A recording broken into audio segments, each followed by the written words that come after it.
Well, this week we saw how in the UN, more and more countries, now over 150 countries, acknowledge a Palestinian state, whatever that means. Imaginary. Yes. Yeah. Well, basically, we're seeing prophecy coming true, Yes. where we're seeing the world turn against Israel. Indeed. Yes.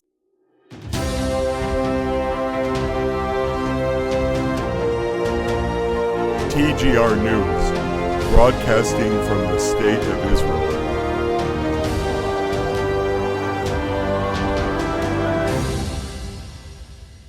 Welcome back to TGR News. Hello, hello. Thank you guys so much for everything you guys do. Your support here is so helpful and so important to the people here that you help. You know, just recently we was able to begin the process of adding 10 more families, and we haven't finished that process yet. And when it's over, I have a feeling we'll probably add more than 10. Amen.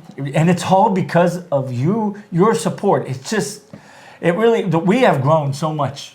You know, we started this thing off way back at the beginning, and we called it a leap of faith because we didn't have the money. We didn't have anything. We didn't have the families. We didn't have nothing. We just knew this is what the path the Lord wanted us to go on. Yes. And when you're obedient to the Lord, like we have been, and you have been, and we are together being obedient to the Lord, it's just amazing to see how everything just works out and becomes so fruitful. Yes. And being able to grow so much, so fast, feed so many people. And not only for the food, and be able to show them the light of the body of Christ, the light of Jesus Christ, to show them with the truth because of the way that the food is coming to them. It shows them who loves them and is not their enemy. Their enemy is like what we see in UN and everything else.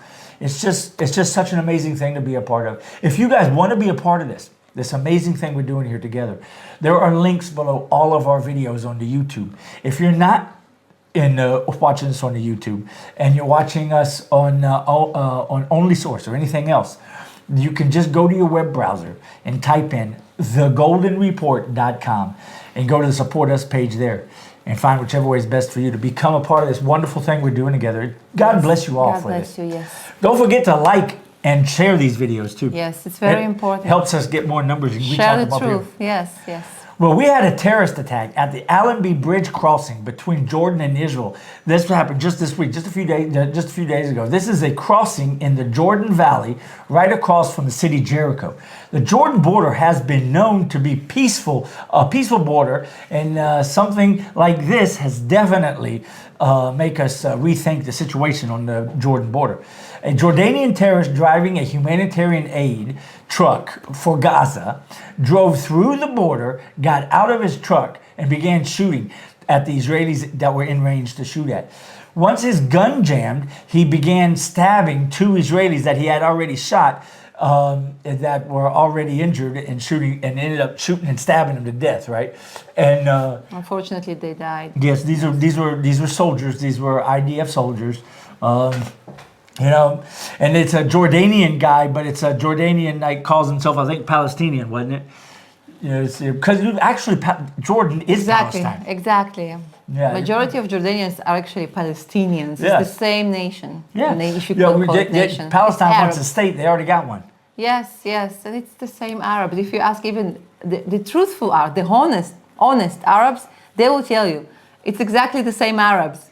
It doesn't matter if it's Jordan, the eastern part or the western, you know, how you say, of Jordan. We've seen a lot of more activity on the IDF side on the Jordanian border, and the IDF is getting ready for just in case anything coming from the Jordanian border. Yeah. It's been for very long, a very long and peaceful border. We never even have a real fence in between most of the areas. And it's the longest border in Israel, the longest from, you know, we have to pay attention. Things are changing on the border, and you can see it. The regular people are already asking questions because they've noticed the IDF doing more and more activities on the Jordan border.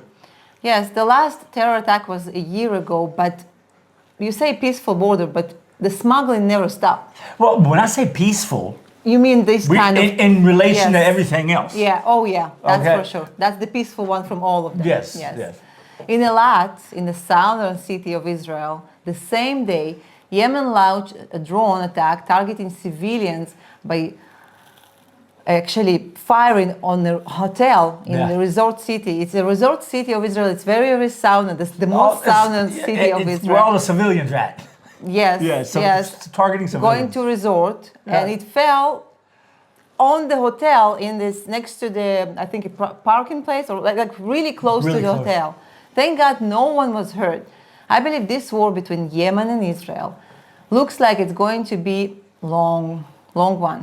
The Houthis in Yemen don't seem to have any intentions to stop this ridiculous war, Yes, yeah. even though we already cut the heads, right? Many of the And heads. you've said it a few times. And you're They're probably stubborn. right. The only thing that's going to make them stop is when they run out of ammunition.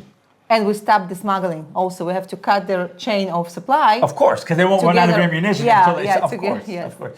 At the end of the day, like you said, when they run out of ammunition, yeah, I think you're right. I think you're right. It don't look like anything's going to stop them. It don't matter what you do to them. Well, thank you. I actually, I like to be right. But actually also I find support more and more to this claim, because we see that they shoot at us almost every day. But many of the rockets fell apart before they actually reach us.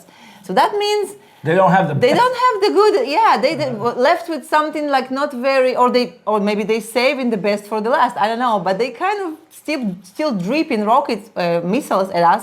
Most of them we don't even have to intercept because they don't reach us because they fell apart It's over like, Jordan. You know, Israel's the only country in the world. The people, the Israeli people, the only people in the world. When you can get a message on your phone, sirens going off, ballistic missiles headed your way, and the kill you. average Israeli will first thing we'll ask you is, from where? Is it from Yemen? Because if it's from Yemen, I then won't wake up the kids. Yeah, yeah. Yeah, it's the only country. In it's the world. funny. Yeah. It is. It's sad, but it's true. It's a black humor, you know. Yeah. Well, the most important thing, especially biblically speaking, the most important thing that happened was this week's meeting in the UN to announce that they recognize a Palestinian state does not really mean much, and most definitely does not mean that there is a Palestinian state now. What it does is make things that much more difficult for us. For instance, we are working on a deal between Israel and Syria to finally put an end to this war with Syria and to pull out of Syria. Yes, we still have soldiers in south of Syria to protect our civilians close to the border.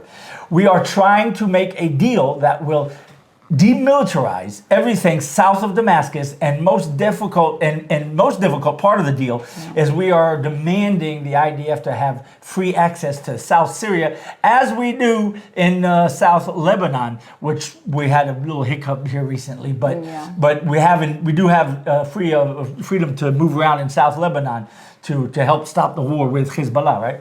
Yeah. So these kind of things, when the UN does it, it puts a hinder. It actually causes war to continue when we could have stopped it. Yes, it makes very, very difficult not only to continue to do negotiations with the Syrian government, it also rewards Hamas and right Yes. away put them in the stand to withdraw again from negotiations, to go back, because why should we just have to wait. Yeah. We just have to wait and sit and wait, and Yeah, more support will come, and the partially- Zionists will be pushed. Yeah. Right? Partially the reason why this war in Gaza has been going on for so long, and all these other wars that are going on, like the one in Syria, is because of stuff like this from the UN, and before from the Biden administration.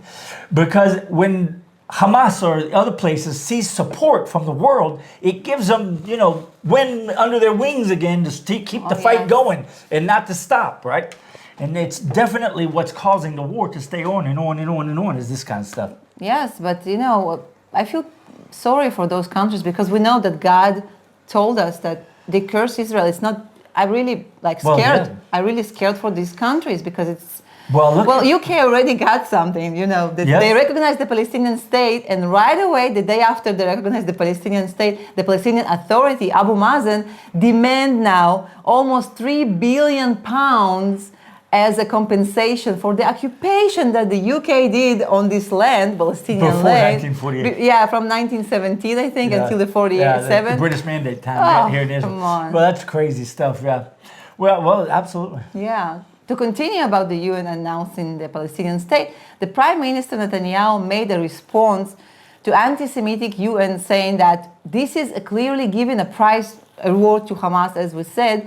activity. Not only this decision had no effect of making a Palestinian state, actually making a Palestinian state, or helping the Palestinian people, civilians, but it also never, we know the Palestinian state. He also actually said in his words, there will never be a Palestinian state. Which is never heard from him before. This is something that, this has never been heard from Bibi Netanyahu. He's very cautious on what That's words coming out of his mouth. Very true. This is the first time I hear him saying that. And this is direct result of October 7, of course. And already Hamas leaders start praising all these countries for recognizing Palestinian state and said, this is because of our resistance on the 7th. They don't call it the 7th of October. They call it the Al-Aqsa flood, the Tufan flood, which is the October 7th. So the Palestinians, the Hamas leaders already connected to October 7th and get the prize. Okay, we recognize our state because of we keep in resistance, and what we did on October 7th was right. Yeah, and of course it is because of October 7th. It's because of what came after the war of October 7th. Yes. And so they're giving support. And like you said, Netanyahu has never said something so strong. It's about, he promised that there will never be a Palestinian state west of the Jordan. West of Jordan, country Jordan, I think he was saying. Yeah, so it was interesting to see Netanyahu speak so toughly and so surely about it, like he usually does not. Yes.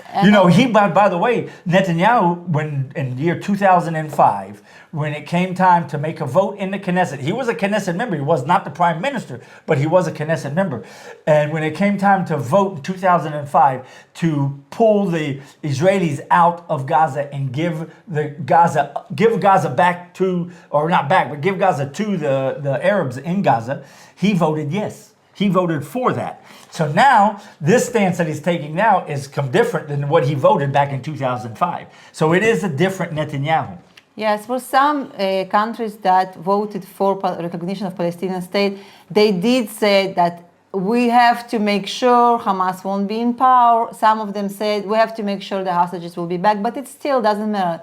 Still, the recognition of Palestinian state is a big state. It's not a big prize. As you say. Yeah, it's a prize. It's a prize. But nobody actually asked the Palestinians if they want two-state solution. It's so funny. Like they don't want a state, because then they actually have to act right. They have to behave like they have a state, right? Yep. On Tuesday, President Trump addressed the UN. Overall, his advice was to tell leaders around the world that if they don't get away from green energy and free immigrations that everyone seems to be on nowadays, then their countries are doomed. Unfortunately, they most likely will not listen and continue down the path of self-destruction. If they would only listen to the advice, they could potentially save their countries. Of course, he also showed his support to Israel and told the UN they were giving Hamas a reward for terrorist activities. So he did a very good job in his speech. He showed support to Israel, one of the few in these days that show support to Israel in the UN. And he went, and really, he had a long speech. More than an hour. Yeah, and really, if they don't take anything from it, and they just listen to these two pieces of advice that he gave the whole world, all the world leaders, and it was to stop their free immigration, stop letting all the immigrants come in and take over their countries, and stop going down this path of green energy or whatever, then their countries would be in a lot better place. They'd have a lot less crime, better economies, better everything. Yeah. Trump can be pretty straightforward. He can be pretty, bold or very, very hard with his words.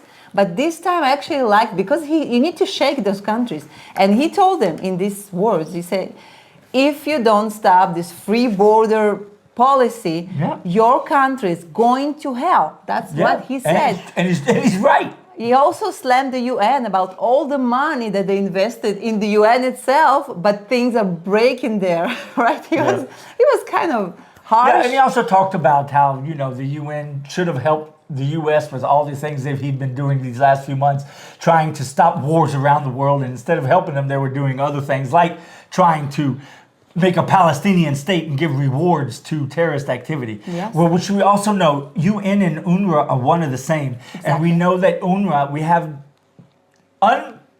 undisputable proof that UNRWA, the UN, has acted actively to help terrorists attack the state of Israel. And even themselves were soldiers in 7th of October and did the horrible things. UN. Yes. All right. So that's just, we know that. There's no denying it. And UN is less and less trying to deny it, being more forward about just anti-Israel. That's it. Yes. Yeah. But, which is biblical. We saw it. You know, we've all read it. We all know that the world's supposed to turn against Israel. Well, look at what's happening. Yeah. Yeah. It's pretty biblical, pretty easy to figure that one out. As you say, the dominoes. Yeah, so there's no reason to expect it to get better. It's only going to get worse, so don't even worry about it. Oh yeah, that's for sure. Well, Trump addressed the Iranian issue, and he said Iran should not have a nuclear weapon. We won't allow it. No, he because took all the points. Because it looks like we're going to some kind of agreement, and then no, and you know every day looks different. They one day I saw like the Iranian sign kind of agreement with the International Atomic Energy Agency, that they can come and check facilities that was hurt and see that they actually can't enrich uranium anymore. Now they say no, so it's like they're trying to win time. Meanwhile, Iranians trying to avoid sanctions, more sanctions. Yep. But in my opinion, another war or kind of hostilities with Iran is just inevitable. Yeah, it's just a matter of time. We're gonna. Well, of course, there's going to have to be another one. There will have to be another war. It will come from that region. We know that as well. It's also biblical. So that's another reason why in this last 12-day war, people were always hopeful that the regime would be a regime would fall and there'd be a coup and we'd have back to like we used to, where Israelis even used to go vacation in Iran because it's a beautiful country. Yeah. And people were hopeful for that. But that don't make sense because that don't line up biblically. We know that the war is going to come from that region. So they had to have stayed in power. They have to stay enemies number one, or up there, the top 5 at least, the enemies of Israel and the U.S., but Israel in this part of the world. And all that has to stay in place, and then they're just going to grow back to another probably bigger and bigger threat, and then we'll have the big war, right? That's just biblically what we know is going to happen. Yes. Yeah. Well, you got anything you want to add? Happy Rosh Hashanah, I already said. Absolutely, right? It is. Happy Israeli New Year. It's the year 5,786. If anyone didn't know what year it was, that's the year we're in. The year 5,786. Yes. And that's when the Jews say they started time from Adam and Eve. Yes. And now the Jewish people are not mourn, but kind of going into very deep self-reflection. Yeah, because the Day of Atonement's coming up. Right after New Year's, you have 10 days, and then you have Yom Kippur, the Day of Atonement. Exactly. So it's a time of sorrows. It's a time to say your sorries to everyone. If I've ever done anything to hurt your feelings or do anything wrong, I'm sorry. That's what you're supposed to do with everyone you love and everyone around you during this time before Yom Kippur when you fast. Yes, exactly. Absolutely. Yes. I forgive you. Oh, thank you. I forgive you too, even though you don't ask. I know. Anyway, so you got anything else to say? That's it. Well, don't forget to join us on thegoldenreport.com. Until next time. Shabbat shalom. God bless.